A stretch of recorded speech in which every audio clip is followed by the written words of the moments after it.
কোনটা কোনটা? পিঙ্ক ফুল কোনটা? এই যে কাগজ ফুল। এইটাকে কি ফুল বলে বলো তো? আমরা তো ছোটবেলা থেকে কাগজ ফুলই বলে এসেছি, জানি না কি ফুলের নাম। তোমাকে তো দিয়েছিল পিঙ্ক ফুল, তুমি তো সব ফেলে দিয়েছে। কি বন্ধুরা, উচ্ছে গাছে হয়েছে ছাদে, কদিন পর উচ্ছে ধরলে তোমাদের সাথে শেয়ার করব।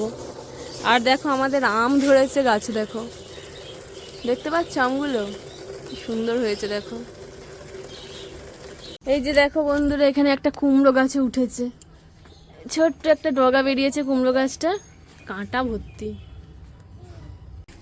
অর্ণা এখন গাছে জল দেবে, জল দেবে তো বললো ওকে। এটা কি হলো? ছাদের মধ্যে দিয়ে কি হবে, গাছে জল দিতে হবে। যাও গাছে জল দিয়ে আসো, যাও। বলো ওকে, বলো। এ বাবা।